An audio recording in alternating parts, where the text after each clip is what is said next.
Lieutenant Jake Morrison stood in the white diplomatic room and tried not to look nervous. He had been in the military for 5 years now. He had seen combat training, dangerous missions, and even a few close calls with enemy fire, but nothing prepared him for this moment. An alien girl knelt before him on the smooth floor. She was small, maybe 4 feet tall, with purple skin that seemed to glow softly. Her eyes were large and amber-colored like a cat's eyes, but bigger. Her hair was silver and fell around her shoulders. She had 3 fingers on each hand, and right now those hands were pressed flat against the floor. Her head was bowed so low that her hair touched the ground. She was shaking. Jake thought she was afraid at first, but then he realized it was something different. It was like she was overwhelmed with emotion, maybe even crying. The whole room had gone silent. Ambassador Kelton, the tall green-skinned alien who was supposed to be in charge of this first contact meeting, stood frozen. His face looked shocked. All the other alien representatives, about 12 different species, were staring at Jake and the kneeling girl. Jake looked down at his uniform, confused. It was just a regular military uniform, blue and white with the standard Terran Defense Force patch on his chest. The patch showed 2 stars above a picture of Earth. Nothing special. Nothing that should make anyone kneel. The girl spoke in a high musical voice. The translator device in Jake's ear turned her words into English. What she said made his blood run cold. "Forgive me, Guardian. I did not know. We did not know you had returned." Captain Lisa Hardy, Jake's commanding officer, stepped forward quickly. She was a tough woman with 20 years of military experience. Jake had seen her stay calm during emergencies that would make other people panic, but even she looked confused now. "Lieutenant Morrison, stand still," she said quietly. Then louder, to the alien girl, "Please stand up. There is no need for this. You don't have to kneel." But the girl stayed down. "I cannot stand, Honored One. Not until the Guardian tells me I may. It is the old way. It is the sacred way." Ambassador Kelton finally found his voice. It shook when he spoke. "Captain Hardy, you must understand something. The symbol on your lieutenant's uniform, those 2 stars above your planet, they are not new. We have seen them before." Jake looked at Captain Hardy. They had spent months preparing for this first contact with alien species. They had learned about different cultures, studied alien languages, and practiced diplomatic protocols. But nobody had said anything about ancient symbols or prophecies. "What are you talking about?" Captain Hardy asked. Her hand moved closer to her weapon, though she didn't draw it. Old military instincts were hard to ignore. A new alien stepped forward from the group. This one was tall and looked like an insect with multiple eyes that sparkled like jewels. Its body was covered in a hard shell. The translator had trouble with its clicking, buzzing voice, but the words came through. "My name is Dr. Vexthin. I am a historian. I study the past, and I can tell you about the Guardians." The insect alien paused, its mandibles clicking nervously. 10,000 years ago, there was a terrible war. We call it the Great Devouring. An empire came from beyond the edge of the galaxy. They wanted to destroy all life. They were called the Devourers. They were unstoppable. They destroyed planet after planet. Billions died. Whole civilizations were wiped out in days. The armies of 100 worlds tried to stop them and failed. Jake listened carefully. This sounded like a fairy tale, but everyone in the room was taking it seriously. Dr. Vexthin continued. Then warriors came from a small blue planet on the outer edge of the galaxy. They wore armor with a symbol on it. 2 stars above their home world. They called themselves Guardians. The Guardians fought with incredible courage. They fought harder than anyone had ever seen. They never gave up, even when things looked hopeless. Slowly, they pushed the Devourers back. The war lasted for years, but finally the Guardians won. When the war ended, the Guardians chased the last Devourers beyond the galaxy rim. They said they would make sure the enemy never came back. Then they were gone. We waited for them to return, but they never did. Centuries passed, then thousands of years. Most people forgot about them, but some of us kept the records. Some of us remembered. The alien historian looked at Jake with all of its many eyes. The Guardians made a promise before they left. They said, "When the darkness returns, so shall we. Look for the sign of the twin lights and know that the Guardians have not forgotten." Jake felt everyone staring at him. This was crazy. Humans had only been in space for 15 years. They had found abandoned alien technology on Mars that helped them build their first real spaceships. Before that, they barely made it to their own moon. There was no way humans had been fighting wars in space 10,000 years ago. This has to be a coincidence, Captain Hardy said firmly. Humanity has no records of space travel before the 21st century. We were still living in caves 10,000 years ago. Perhaps, Dr. Vexton replied. But the symbol matches exactly. And there is something else you should know. The darkness is coming back. The words hung in the air. Several of the aliens made sounds of distress. The girl on the floor, who had been introduced as Lyra of the Seventh House, let out a small sob. What do you mean? Jake asked. He couldn't stay quiet any longer.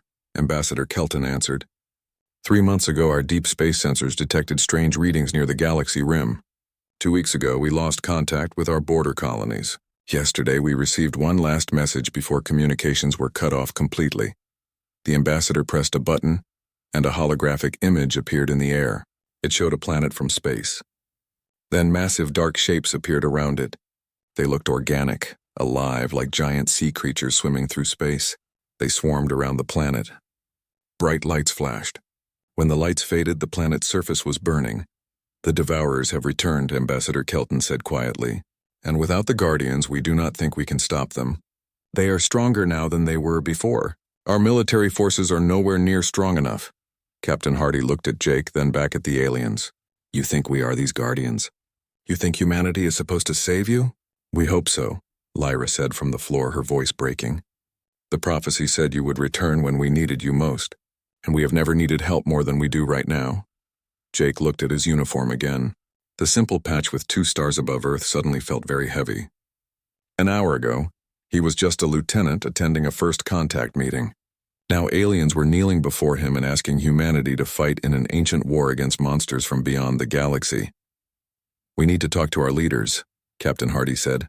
This is not a decision we can make alone. But I promise you we will take this seriously. Time is not something we have much of, Dr. Vexton clicked sadly. But we understand. We will wait for your answer. In the meantime, perhaps you would like to see the Guardian relics? The ancient weapons and armor that your ancestors left behind. Maybe they will help you decide. Jake looked down at Lyra, still kneeling on the floor. You can stand up now, he said awkwardly. Really? Please stand up. The alien girl slowly rose to her feet. She looked at Jake with those huge amber eyes, and he saw hope there. Desperate, terrified hope. She believed he was something special. She believed humanity could save her people. Jake just hoped they wouldn't disappoint her. The emergency meeting started 3 hours later on the human ship called Horizon. The conference room was small and cramped. It was designed for the regular crew, not for a meeting that could decide the fate of the entire galaxy. Admiral George Chen sat at the head of the table. He was an older man with gray hair and scars on his face from an old battle near Jupiter. That conflict had been the worst fighting humanity had seen in decades. Now, looking at the holographic displays showing all the alien delegates, the Admiral looked tired and worried. Jake sat near the back of the room with Captain Hardy. He felt out of place. He was just a lieutenant. There were admirals, captains, and diplomats here. Important people who made important decisions. But everyone kept looking at him because of the symbol on his uniform. Let me make sure I understand this, Admiral Chen said slowly. You believe that humans fought in a war 10,000 years ago. You think we wore symbols exactly like our current military patches. You think we saved the galaxy from these devourers and then disappeared. And now because we showed up wearing the same symbols, you think we are these ancient guardians come back. Ambassador Kelton nodded. His green face looked very serious. Yes, Admiral. But it is more than just belief. We have proof. The Guardian weapons still exist. Their armor still exists. We have kept them safe for thousands of years, waiting for your return. All of these things carry the twin light symbol. Dr. Sarah Mitchell, the ship's archaeologist, leaned forward. She had been studying the ancient ruins on Mars for years. Ambassador, I have a question. The civilization on Mars was destroyed about 12,000 years ago. Could they be connected to this war? Dr. Vexton, the insect historian, clicked his mandibles. Yes. According to our records, the Martian civilization was one of the first victims. They were advanced, peaceful, and completely unprepared. The Devourers destroyed them in a matter of days. The Martians sent out a distress call. The alien continued. They called to their neighbor planet for help. A planet called Earth. The people there had not yet developed space travel, but they were fierce warriors. Somehow they came to Mars. Somehow they learned to fight in space. And somehow they began winning battles that should have been impossible. Jake felt a chill run down his back. The ruins on Mars had always been a mystery. Scientists thought maybe the Martians had come from another star system. But what if they had always been there? What if they had been Earth's neighbors? What if ancient humans had actually gone to Mars to help them? Captain Hardy spoke up. Even if this is true, even if humans fought in this war, that was 10,000 years ago. We have no memory of it. No technology from that time. No knowledge of how to fight these enemies. We are not the same people who fought before. A new voice spoke. A tall figure appeared in the holographic display. This alien had black skin that looked like polished stone and eyes that glowed with white light. This was High Chancellor Meridian of the Astral Collective, one of the oldest and most powerful civilizations in the galaxy. Chancellor, Admiral Chen said with respect, I did not know you would be joining us personally. This matter is too important for representatives, Admiral, Meridian said. The translator made his voice sound deep and grave. I must tell you something. 3 months ago, our sensors detected unusual activity beyond the galaxy rim. 2 weeks ago, our border colonies stopped responding to communications. Yesterday, we received a final distress call. The holographic display changed. It showed video footage of space. Dark shapes moved through the stars, massive and terrifying. They looked like enormous sea creatures, but twisted and wrong. They surrounded a planet. Lights flashed. When the lights faded, the planet was burning. Cities were destroyed. Forests were on fire. The oceans were boiling. Jake watched in horror. The video showed billions of people dying in minutes. An entire world destroyed before his eyes. The Devourers have returned. Chancellor Meridian continued. They are stronger than before, faster, more deadly. Our military forces have tried to stop them, but we are losing. We estimate they will reach the major population centers within 5 years. Within 10 years, most civilized space will fall. Without help, without the Guardians, we believe the galaxy will fall into darkness. The room fell silent. Everyone was processing what they had just heard. Entire planets being destroyed. Billions dead. And more coming. You are asking us to fight, Captain Hardy said quietly. We are asking you to remember, Ambassador Kelton replied. The prophecy was not just about the symbol. It spoke of the guardian spirit. An unstoppable will to protect life. The courage to stand between the innocent and danger, no matter how great the cost. If that spirit still lives in humanity today, if it lives in you the way it lived in your ancestors, then maybe there is hope. Admiral Chen was quiet for a long time. The weight of the decision was enormous. Finally, he spoke. I cannot make this decision alone. I must speak with Earth Command and the United Nations. This requires authorization from the highest levels of human government. Time is our enemy, Admiral, Chancellor Meridian said. Every day we delay, more people die. But we understand. You need to consult with your leaders. We will give you 48 hours to decide. In the meantime, we invite you to see the Guardian relics with your own eyes. Perhaps seeing what your ancestors achieved will help guide your choice. The holograms faded as the aliens disconnected from the meeting. Admiral Chen turned to his officers. He looked at Captain Hardy, then at Jake, then at Dr. Mitchell. Captain Hardy, Lieutenant Morrison, Dr. Mitchell. You three will go with the alien delegation to see these relics. I want a full report. Look at everything. Study everything. Tell me if you think this is real or if we are being manipulated somehow. The Admiral looked directly at Jake. And Lieutenant Morrison, try not to let anyone else kneel before you. It makes everyone uncomfortable. A few people laughed nervously. The tension in the room eased just a little. But Jake could not relax. He had a bad feeling that his life was about to change in ways he could not imagine. After the meeting ended, Jake walked back to his quarters. The hallways of the ship felt strange now. Everything looked the same as it had this morning, but somehow different. He had woken up thinking about routine patrol duties. Now he was being asked to look at ancient alien artifacts and help decide if humanity should go to war. His quarters were small but comfortable. A bed, a desk, a small bathroom.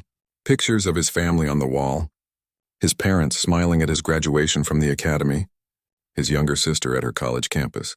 Normal people living normal lives back on Earth. What would they think if they knew what was happening? Would they be proud? Scared? Both? Jake sat on his bed and looked at his uniform hanging on the chair. The patch with 2 stars above Earth seemed to stare back at him. Such a simple design. Someone at military headquarters had probably chosen it years ago without thinking much about it. Just 2 stars because Earth was in a binary star system, or maybe just because it looked nice. But now that simple patch meant something huge. It meant hope to dying civilizations. It meant the return of legendary warriors. It meant humanity might have to fight a war they did not start, against an enemy they did not know for people they had just met. There was a knock at the door. Captain Hardy entered without waiting for an answer. She looked as troubled as Jake felt. "Can't sleep either?" she asked. Jake shook his head. "Too much to think about." Captain Hardy sat in the chair across from him. "I have been in the military for 20 years. I have seen combat. I have lost friends, but nothing like this. The scale of it is overwhelming. Do you think it is real?" Jake asked. "Do you think humans really fought in this ancient war?" "I think we will find out tomorrow when we see these relics," she replied. "But Jake, I want you to understand something. Even if the story is true, even if our ancestors were these guardians, that does not mean we have to be. We are not responsible for choices made 10,000 years ago. But people are dying," Jake said quietly. "Right now. While we talk, entire planets are being destroyed." Captain Hardy nodded slowly. "Yes, they are. And that is terrible. But we have to be smart about this. If we rush in without thinking, without planning, we might just add Earth to the list of dead worlds." She stood up and walked to the door. Before leaving, she turned back. "Get some rest, Lieutenant. Tomorrow is going to be a very long day." After she left, Jake lay down on his bed, but sleep would not come. He kept thinking about Lyra, the alien girl who had knelt before him. He kept seeing her huge amber eyes filled with desperate hope. He kept hearing Ambassador Kelton's words about the guardian spirit. Somewhere beyond the galaxy rim, an ancient enemy was returning. And somehow, impossibly, humanity might be the only thing standing between that enemy and the destruction of all life in the galaxy. Jake Morrison had joined the military to protect people. He had never imagined he might have to protect everyone. The Guardian Archive was on a planet called Sanctuary Prime. It was the capital world of the Zephyrian Coalition. The planet was ancient. Its cities were built in layers, one on top of another. Each layer represented a different civilization that had lived there over thousands of years. Jake stood in the central chamber of the archive. It was enormous, like a cathedral made from a single piece of crystal rock. The walls glowed with soft blue light. Throughout the huge room, ancient artifacts floated in the air, each one held in place by some kind of energy field. Lyra walked beside him. She was no longer kneeling, but she still kept a respectful distance. She had been assigned as his guide, which made Jake uncomfortable.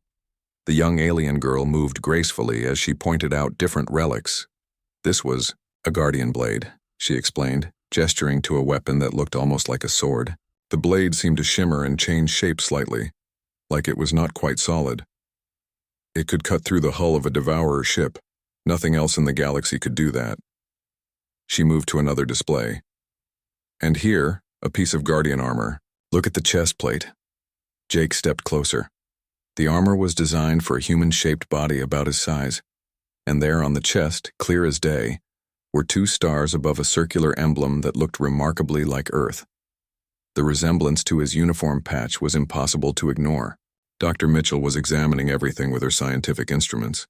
She kept muttering to herself as she worked. "The metal composition matches materials we found in the Martian ruins. The age is right, about 10,000 years old, give or take 500 years. The technology is incredibly advanced, far beyond what we thought possible for that time period." Captain Hardy called them over to another display.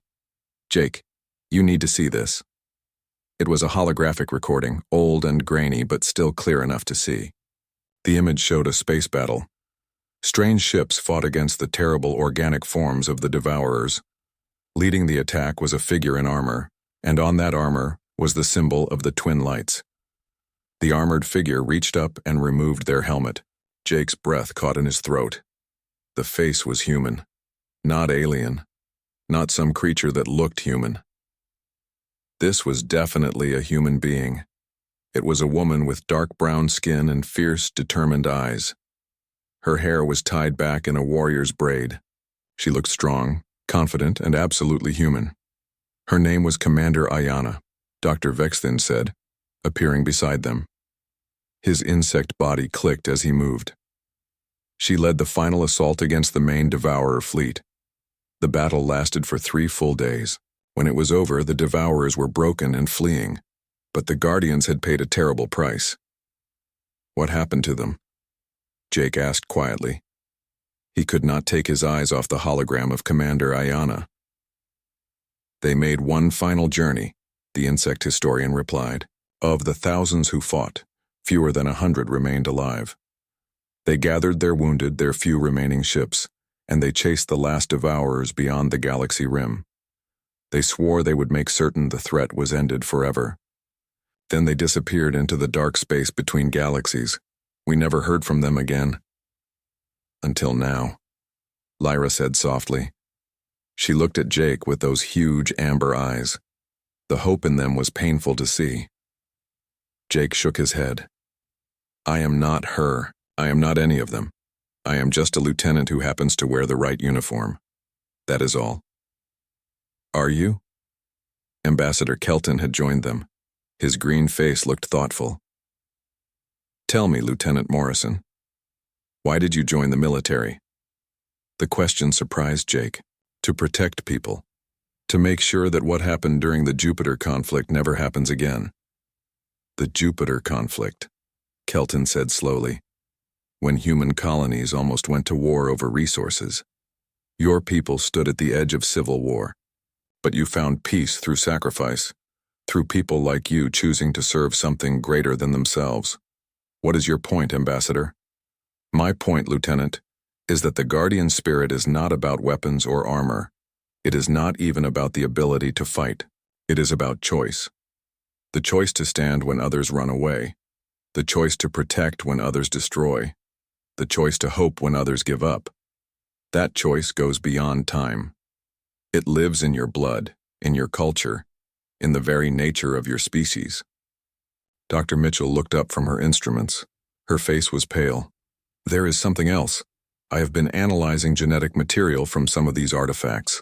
There is human DNA here, but it has been changed, enhanced, better neural connections, increased muscle density, faster healing. Whoever these Guardians were, they were not exactly normal humans anymore. Captain Hardy frowned. Enhancement programs, like our own augmentation project back home. Jake knew about the project. It was controversial and experimental. Soldiers volunteered to undergo procedures that gave them increased physical and mental abilities. The process was long, painful, and risky. Only a few hundred soldiers had completed it so far. Perhaps, Dr. Vexthin clicked thoughtfully. The Guardians never really left. Perhaps they simply went home after the war was won. Over thousands of years, the memories faded. The history became legend, then myth, then was forgotten completely. But the spirit remained, dormant, sleeping, waiting for the day when it would be needed again. Before anyone could respond, alarms blared throughout the archive. Red lights flashed. A holographic display appeared in the air showing Chancellor Meridian. The tall alien's usual calm was broken by visible fear on his face. The Devourers have accelerated their attack, Meridian said urgently. 3 more star systems have gone silent in the last hour. They are moving faster than our worst predictions. They will reach the Coalition border worlds in weeks, not months. Admiral Chen has requested your immediate return to the ship. Humanity has made its decision. Jake met Captain Hardy's eyes. They both knew what that decision would be. Humanity had never been good at running from a fight, especially not when innocent people needed help. The trip back to the ship was quiet. Jake sat in the shuttle and looked out the window at the stars. Somewhere out there, beyond the edge of the galaxy, an ancient enemy was returning, and somehow humanity was being asked to stop them. Lyra sat across from him in the shuttle. She had insisted on coming with them. Whatever happens, she said quietly, I want you to know something.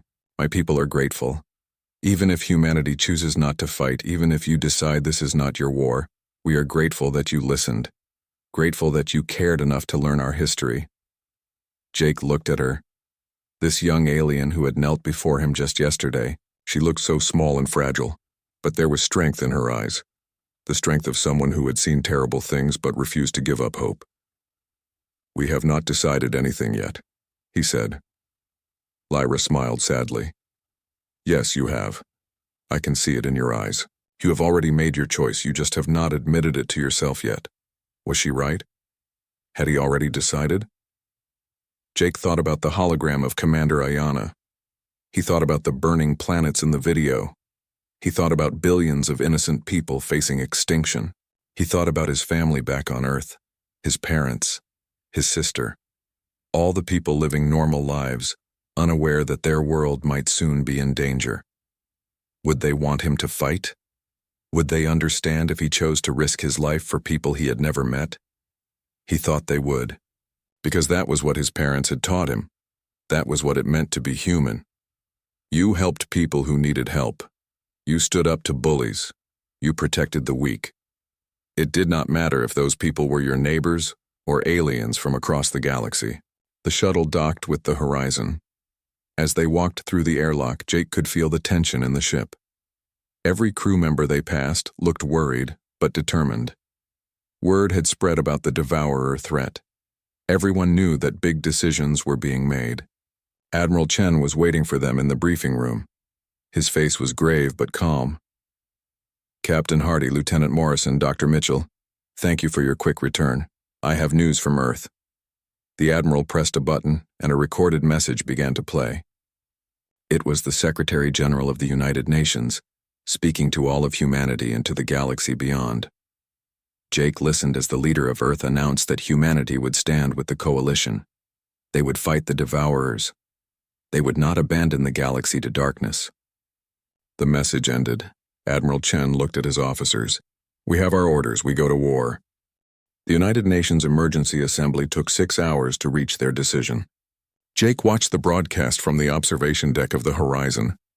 Earth hung below like a beautiful blue jewel in the darkness of space.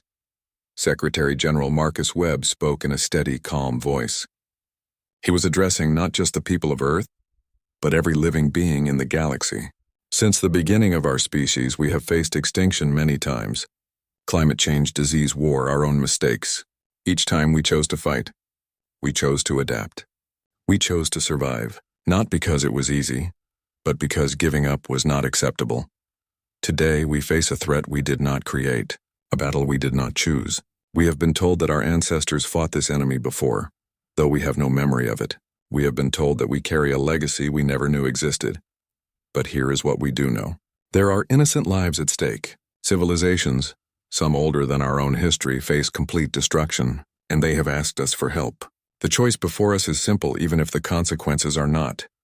Humanity chooses to stand. We choose to fight. Not because of ancient prophecies or forgotten wars, but because it is right. When darkness threatens the innocent, we do not turn away. The declaration sent shockwaves through the galaxy. Within hours, the Coalition sent military advisors and technological blueprints. The Astral Collective opened their shipyards to help build human vessels. Species that had been traveling through space for thousands of years were suddenly working side by side with humanity's young star navy. Jake found himself promoted to commander. He was placed in charge of a new military unit called the Guardian Corps. It was a volunteer force made up of the best soldiers, pilots, and tacticians that humanity could offer. The training program was brutal, combining human military tactics with ancient Guardian strategies recovered from the archives. The augmentation process was mandatory for all Guardian Corps members. It was the same enhancement procedure that Dr. Mitchell had found evidence of in the ancient artifacts. Jake underwent it himself, spending 3 weeks in medical suspension while tiny machines rebuilt his body at the cellular level. When he emerged, he was different, faster, stronger. His mind processed information at speeds that would have been impossible before. He could see details he had missed before, hear sounds that were too quiet for normal human ears, react to threats before his brain had consciously registered them, but the cost was high. 13% of volunteers did not survive the procedure.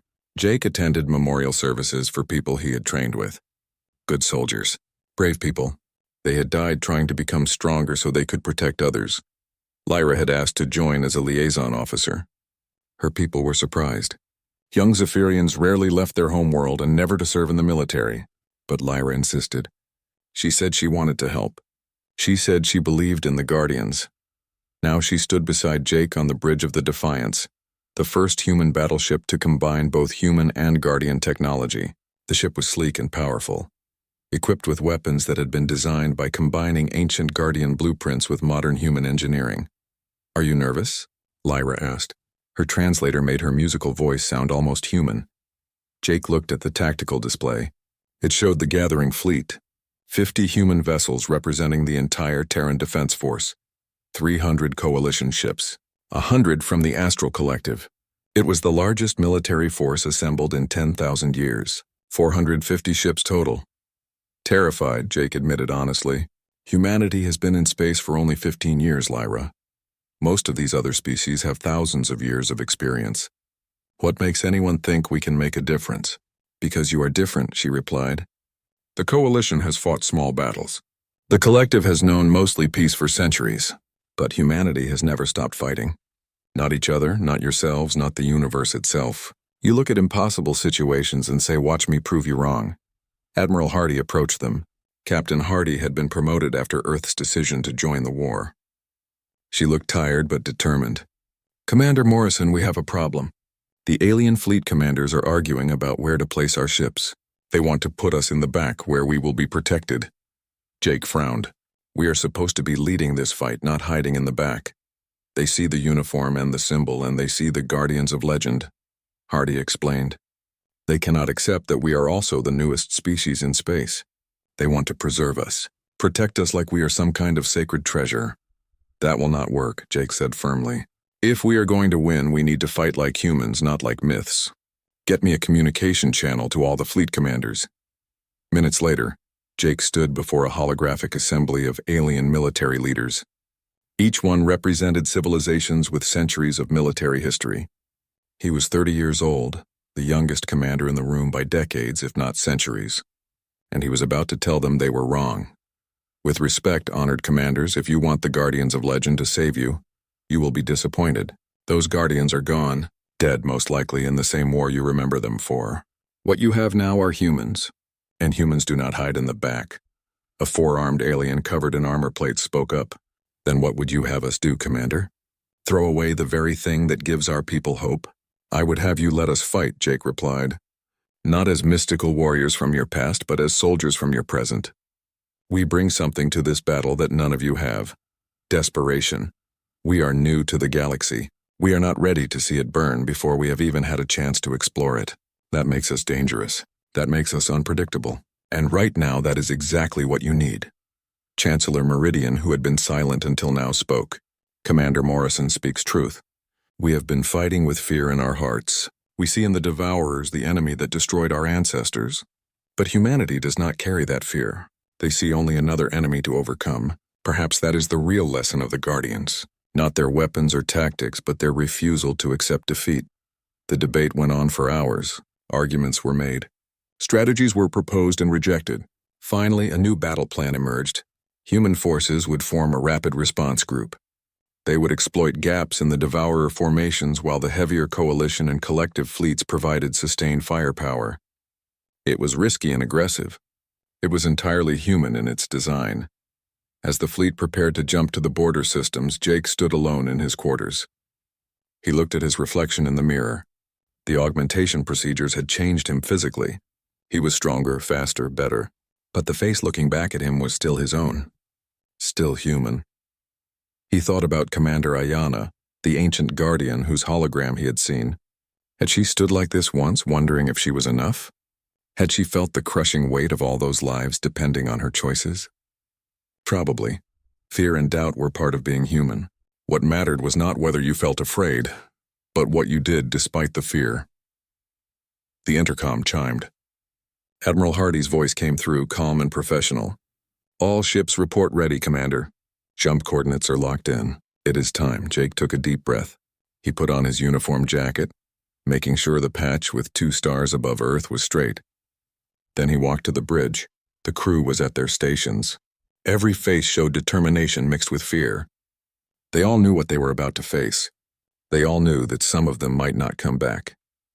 But not one person looked like they wanted to be anywhere else. "All stations ready, Commander," the helmsman reported. Jake sat in the command chair. Lyra stood at her station nearby, watching him with those large amber eyes. She gave him a small, encouraging smile. "This is Guardian 1 to all Guardian Corps vessels," Jake said into the communication system. "We are about to face an enemy that has destroyed countless worlds. An enemy that believes it cannot be defeated. Let us show them what it means to fight humans. Let us show them what happens when you threaten innocent people. All ships prepare to jump. See you on the other side." The stars outside the viewport stretched into lines of light as the ship jumped to faster-than-light speed. They were going to war. The border system was called Haven's Edge. The name was bitterly ironic given the scene that greeted them. 3 planets were burning. Their atmospheres had been torn apart by devourer weapons.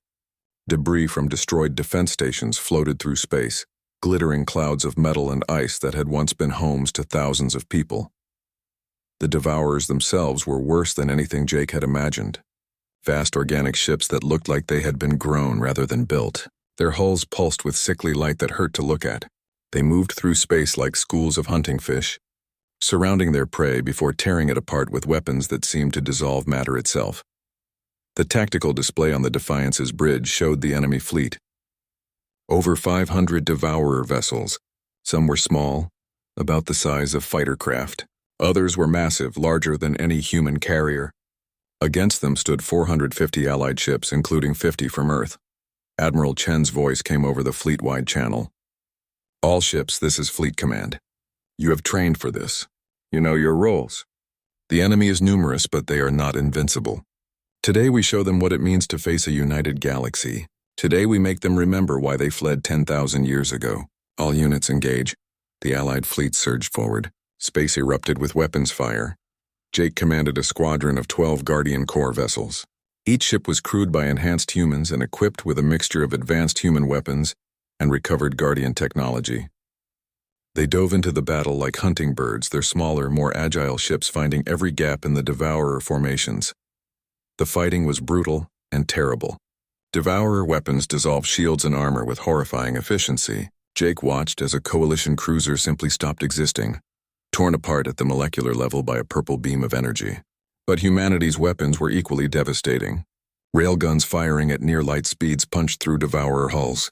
Nuclear-tipped missiles found weak points in their organic armor and exploded with blinding force. "Guardian lead, this is Guardian 7. I am hit badly. Engines at 30%. Shields are down." Jake did not hesitate. "All units cover Guardian 7. Execute defensive formation Delta 3. The squadron responded instantly. Their enhanced reflexes and neural links allowed them to coordinate at speeds impossible for normal humans. They formed a protective shell around the damaged vessel. Their combined fire drove back the devourers trying to finish it off. Lyra, manning the communications station, called out urgently, "Commander, the collective's left flank is collapsing. They are requesting immediate assistance." Jake pulled up the tactical view. The collective ships, elegant and powerful but designed for peacekeeping rather than total war, were being systematically destroyed by a concentrated devourer assault. If that flank fell, the entire Allied battle line would crumble. "Guardian Squadron, form up on me. We are going through." "Through, sir?" one of his pilots asked, confusion clear in her voice. "Through," Jake confirmed. "Maximum speed. All weapons free. We are going to punch a hole in their formation and give the collective room to regroup." What followed was either the bravest or most foolish maneuver in human military history. 12 small ships accelerated to maximum combat speed, heading directly toward the heart of the Devourer fleet. Every weapon they had fired at once, carving a path through the enemy like a blade through flesh. The Devourers had evolved to fight opponents who valued their ships and lives, who fought cautiously and carefully. They were not prepared for an enemy willing to risk everything for a tactical advantage. The human attack created chaos in their formations. The maneuver worked. The collective ships rallied. Their heavy weapons found their marks in the confusion Jake's attack had created. The left flank held, but the cost was high. 5 Guardian Corps vessels did not make it through the enemy lines. Jake watched their identification signals disappear from his display one by one. 50 lives extinguished in seconds, 50 people who had trusted him to lead them. The battle raged for 6 hours. Both sides took terrible losses. The space around Haven's Edge became a graveyard of destroyed ships and debris. But slowly, painfully, the tide began to turn. The Devourers, for all their power, had forgotten what it meant to face an enemy that refused to yield. The Allied forces, led by the seemingly reckless aggression of the human contingent, fought with a desperation that could not be overcome. Human reinforcements arrived from the inner systems. Fresh ships with full ammunition and intact shields joined the battle. Finally, as the Devourer losses mounted, their fleet began to withdraw. It was not a full retreat, more of a strategic repositioning, but it was enough. Haven's Edge was held. Jake sat in his command chair, exhausted beyond anything he had ever experienced. The adrenaline that had sustained him through the battle was fading, leaving only crushing weight of loss. Of the 50 human ships that had entered the battle, only 32 remained. Of his original squadron of 12, just 7 survived. Admiral Hardy's face appeared on his screen. She looked as tired as he felt. Her uniform was scorched from a fire that had broken out on her bridge. "Commander Morrison, you and your people fought well. The Chancellor wants to speak with you." Chancellor Meridian's hologram appeared moments later. The elegant alien's usual composure was broken by visible emotion. "Commander Morrison, on behalf of the Astral Collective and the Galactic Coalition, I offer you our deepest gratitude and respect. Your people fought with courage that defies understanding. The prophecy spoke of guardians who would stand between the innocent and the darkness. Today you fulfilled that prophecy." Jake shook his head wearily. "Chancellor, with respect, we did not fulfill any prophecy. We just did what humans do. We saw people who needed help and we helped them. The cost was high. It always is." "Perhaps," Meridian replied with what might have been a smile. "Or perhaps that is what being a guardian truly means. Not living up to a legend, but simply choosing to act when action is needed. The ancient guardians wore the twin lights not as decoration but as a promise to stand, to fight, to protect. Today, you honored that promise whether you acknowledged the connection or not." As the communication ended, Lyra approached Jake. The young alien looked at him with tears in her large amber eyes. "You saved my people today. Not just the Zephyrians in this system, but all of us. The records will show that when the darkness returned, so did the Guardians. And they wore the same symbol, carried the same spirit, and made the same choice their ancestors did." Jake looked down at his uniform, at the twin lights patch that had started this whole journey.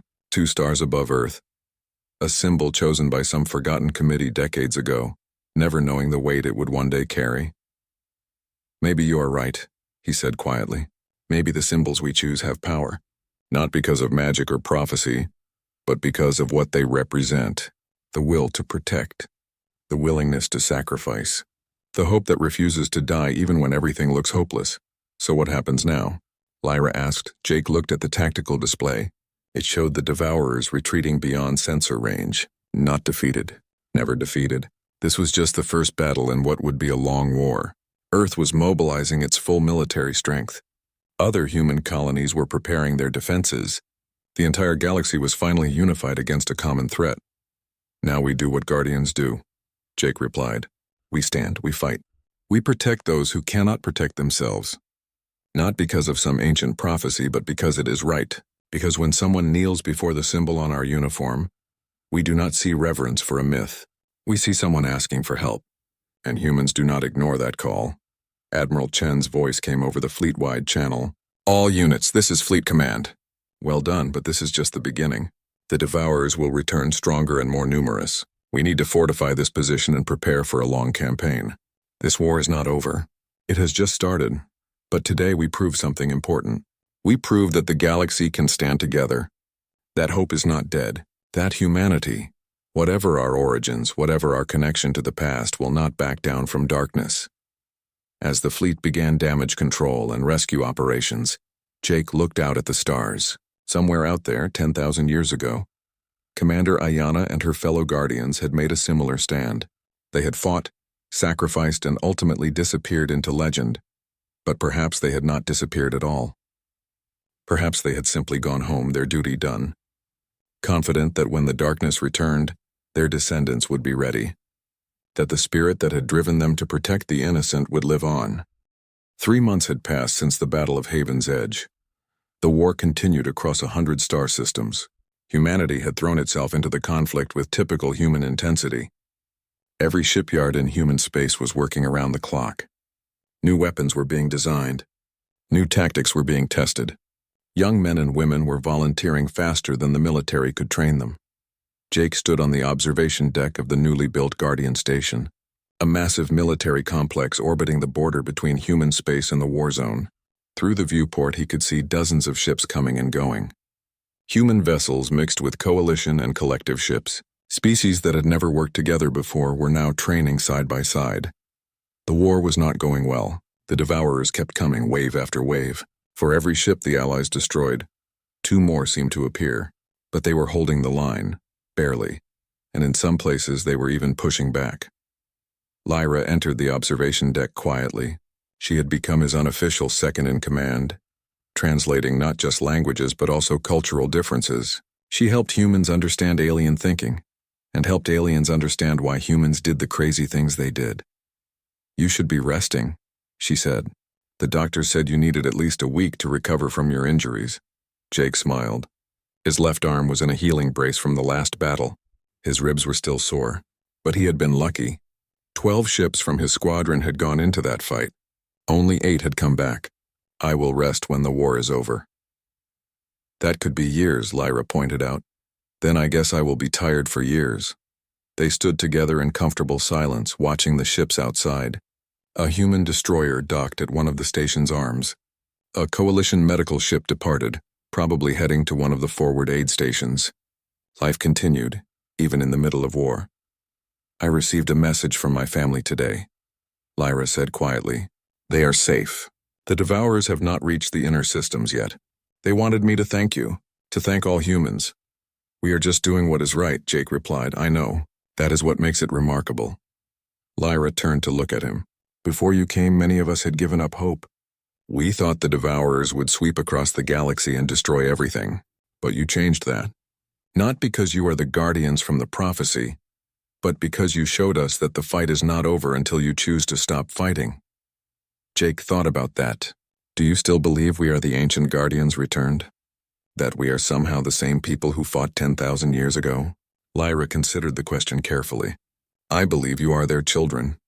Their legacy. The ancient guardians fought and sacrificed and then went home. Over time, the memories faded.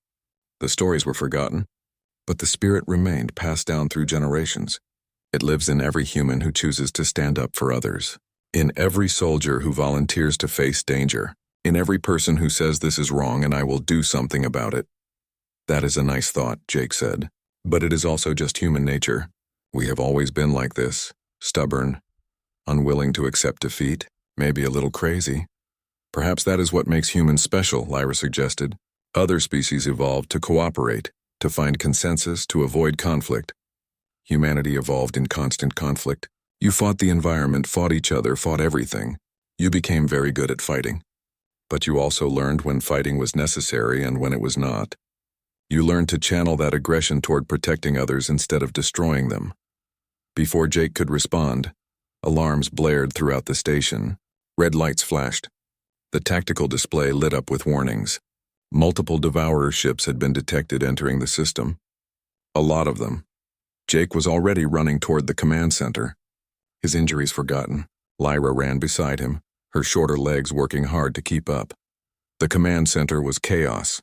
Officers shouted reports. Displays showed enemy positions. Admiral Hardy was already there, giving orders with calm efficiency despite the crisis. "Status report," Jake demanded as he reached his station. 80 Devourer vessels detected, a tactical officer reported. "They jumped in right at the edge of our sensor range. They are heading straight for the station. ETA 20 minutes. Admiral Hardy looked at Jake. "How many ships do we have ready for combat?" 32, Jake replied after checking his display. "Another 15 are docked for repairs or resupply. We can get them out, but they will not be at full strength." "Do it," Hardy ordered. "Every ship that can fight needs to launch now. And send out a distress call. We need reinforcements." "The nearest Allied fleet is 3 hours away," the communications officer said grimly. 3 hours. They had to hold for 3 hours against a force that outnumbered them nearly 2-1. Jake felt the familiar fear rising in his chest. Fear was good. Fear kept you sharp. What mattered was what you did with that fear. "All ships, this is Guardian Command," Jake spoke into the fleet channel. "Enemy contact in 20 minutes.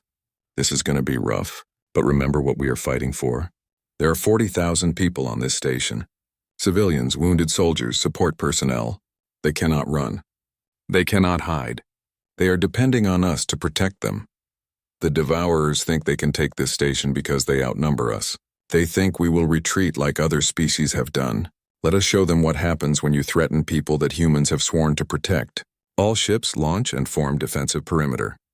Make every shot count. Hold the line. The response was immediate. Ships that had been docked for repairs launched with skeleton crews. Damaged vessels that should have stayed in port fired up their engines and moved into formation. Every human and allied ship in the system moved to defend the station. The battle began badly. The Devourers had learned from previous encounters. They focused their fire, destroying allied ships one by one. But for every ship they destroyed, the defenders made them pay. Human railguns fired without stopping. Missiles streaked through space. Energy weapons carved through Devourer hulls. Jake commanded from the station, coordinating the defense. He watched ships die on his display. Each blinking light that disappeared was a crew he had trained with, people he had shared meals with, friends who had trusted him to keep them alive. But they held. Minute by minute, hour by hour, they held the line. Ships were destroyed, but the station remained protected. The Devourers tried to break through multiple times, and each time they were driven back. 2 hours and 40 minutes into the battle, reinforcements arrived. Coalition and collective ships jumped into the system and immediately joined the fight. The Devourers, caught between two forces, began to retreat. When the last enemy ship jumped away, a cheer went up in the command center. They had won. The station was saved, but the cost had been terrible. Of the 47 ships that had defended the station, only 19 remained. Thousands of people had died. Good people. Brave people. Jake sat down heavily in his chair. The adrenaline was fading, leaving only exhaustion and grief. Admiral Hardy put a hand on his shoulder. She looked as tired as he felt. "You did well, Commander," she said quietly. "We saved 40,000 lives today." "At the cost of thousands more," Jake replied. "Yes. War is always a terrible bargain, but it is the bargain we have to make." Later that night, Jake stood again at the observation deck. The stars looked the same as they had that morning, but everything felt different. How many more battles would there be? How many more friends would he lose? Lyra found him there, as she always seemed to when he needed company. She stood beside him without speaking for a long time. "Do you regret it?" she asked finally. "Do you wish humanity had chosen not to fight?" Jake thought about the question. He thought about all the people who had died, about the ships destroyed and the lives lost, about the terrible cost of war. Then he thought about the 40,000 people on the station who were alive because humans had chosen to fight. About the billions more across the galaxy who still had hope because humanity refused to back down. "No," he said finally. "I do not regret it. I hate the war. I hate the loss. But I do not regret standing up for what is right." Lyra smiled. It was a sad smile, but genuine. That is the Guardian spirit. Not the willingness to fight, but the unwillingness to stand by while others suffer. The ancient Guardians had it. You have it. And I think that as long as that spirit exists, there will always be hope. Jake looked down at his uniform, at the patch with 2 stars above Earth. When this war started, aliens had knelt before this symbol, thinking it meant the return of legendary warriors. Now he understood that they had been both wrong and right. The Guardians had not returned because they had never left. That spirit, that refusal to abandon others in their time of need, had been passed down through 10,000 years of human history. It lived in every firefighter who ran into burning buildings, every doctor who worked through the night to save a patient, every soldier who stood between the innocent and harm. The symbol did not make them guardians. Their choices did. "Come on," Jake said to Lyra. "We have work to do. Ships to repair. Crew to train. A war to win." "It will be a long war," Lyra warned. "Yes," Jake agreed. "But we will see it through. Because that is what Guardians do. We stand, we fight. We protect, not because of prophecy or legend, but because when someone needs help, humans answer the call." They walked together,